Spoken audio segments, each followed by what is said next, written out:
YouTube family, how you doing? This is Marks from Marks. Thank you for taking this time and sharing it with me. Hope that you're having a wonderful day. I am going to talk about something I think is very near and dear to my heart. The thing that I'm going to talk about is something I have seen many young professionals, many students, many individuals that I have saw go through the ranks that have faltered or have found themselves in hot water because they didn't understand this concept. The concept today that I'm going to be talking about is what we call code switching. I am saying code switching. This is a thought process of alternating your language when you go into a different country or when you go into a different setting. Now, what I am referring to when I say code switching is the concept of code switching in the place of business. Now, for my young professionals, oftentimes what I see happen is we go into the place of business or the place of where our employment, and we take our way of speaking in our neighborhood, our way of acting in our neighborhood, into a place of business. For students, I've seen students do the same thing on a collegiate level and in a K-12 setting, where we take our norms and what we consider to be valuable and how we act in our social settings, and then we then transfer it over into the place of business, and we don't make that switch and that connection.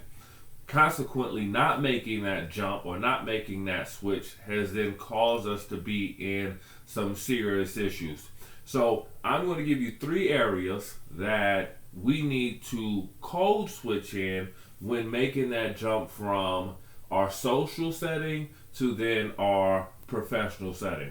So number 1, the first place that we need to code switch in, and again, code switching is just changing the language or changing how we act to fit into the culture or the community that we are in now.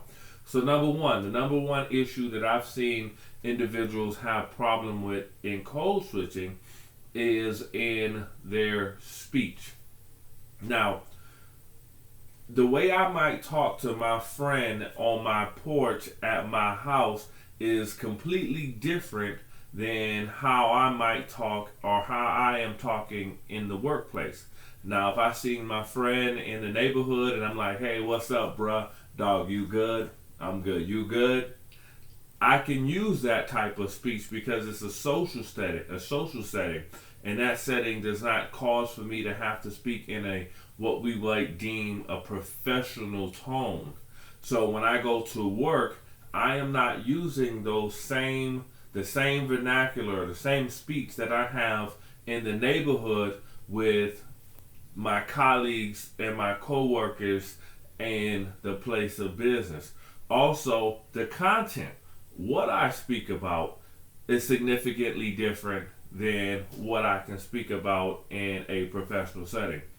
In the comfort of your home, at a party, at a social event, what you can speak about is completely different than what you are expected to speak about in the place of business. I have noticed many individuals that they begin to become so loose and they don't understand, or they have not made that switch in their mind that, okay, when I walk into these 4 walls of this company, the conversations that I might have that are acceptable in my block are not the same conversations that I can have here in my job. So again, number 1, and that's very brief, and I'm sorry for being so vague.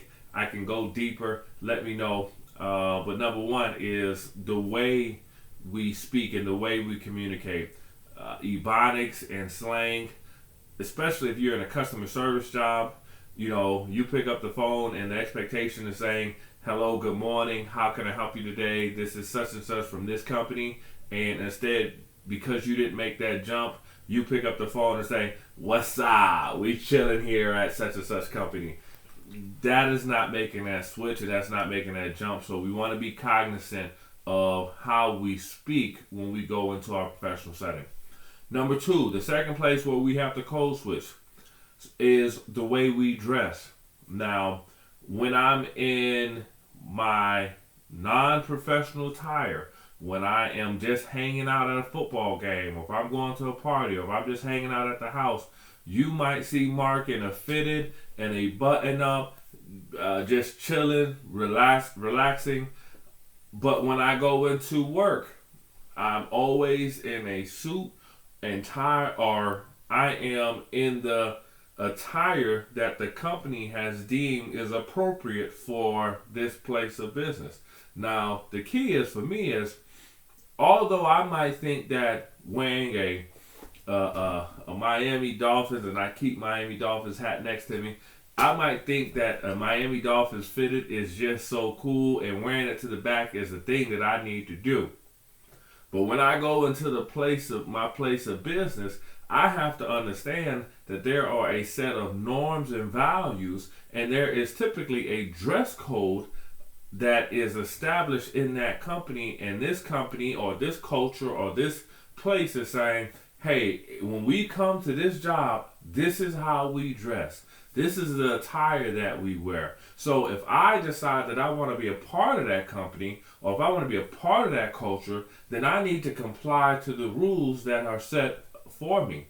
Now, some people I've seen have taken strong stances on situations and say, well, listen, they're not going to take away from my swag. They're not going to take away from me. If I decide that I want to wear my pants a little lower than what they want me to wear, then I'm going to do that. The problem with taking that position is that you become insubordinate. And when you become insubordinate, if your thought is to obtain and maintain employment, keeping a job, or keeping your place at that college, or keeping your place in the high school, then you're going to have to comply. Systems typically don't change from outside in. Systems change from somebody working on the inside. So if you feel that that's a position that is so important to you, that the way you dress is so important, you have to work within that system. My first job that I worked straight out of college, the dress code expectation was that the way I have a goatee now, they wouldn't allow me to have a goatee. It was just a straight mustache, and that was it. Now, although I like my goatee and I like my beard, if I wanted to keep that job, you know what Mark had to do every day? I had to shave my face to make sure that I just had a mustache going across, and that was it. Anything out of that would have been out of compliance. So you have to understand that when you go into a place of business, when you're in a school setting, when you're in a professional setting, you have to code switch. And it does not take anything away from you as a person. It just says that your values and your goals are important to you, and you know what the expectations are. Lastly, this is the last point, and I think probably this is the most important point. The last part of code switching, being able to articulate and talk appropriately in the culture, the community that you're in, and the job you're in, is how do we act in adverse situations? How do you act when somebody, I had a mentor used to say, when somebody gets you hot under the collar? How do we act in those situations? So, in the neighborhood, or where you from, sometimes if somebody says something that's irritating to you, you immediately respond back to them in something that is confrontational. When I was growing up, if somebody said your mom was ugly, you will respond, my mama ugly? Your mama ugly, and your auntie ugly, and your sister ugly, and I seen your dog and they ugly too. Ha ha! In the place of business, if somebody says something that's irritating to you, that causes you to be a little hot on the collar or irritate you, in an email, because typically that's what happens, somebody will email you something, especially if it's a supervisor, they'll email you a directive or they'll email you to do something. What you want to do is, if that thing has caused you to be irritated or frustrated, you do not want to respond in a negative way, or in a way that is going to be confrontational, or a way that is going to make you look like somebody that you're not. You are a professional. Most times in a professional setting, you have obtained some college degrees. For my young people that are in high school and in college, you're working towards getting your education. So you don't want people to take you out of your position and make you label you as something that you are not. You don't want to be labeled the angry person, or the lazy person, or the malicious person, or you don't want to get any of those stigmas or any of those labels. So you have to always be cognizant with what you write and what you put on email and how you respond to people.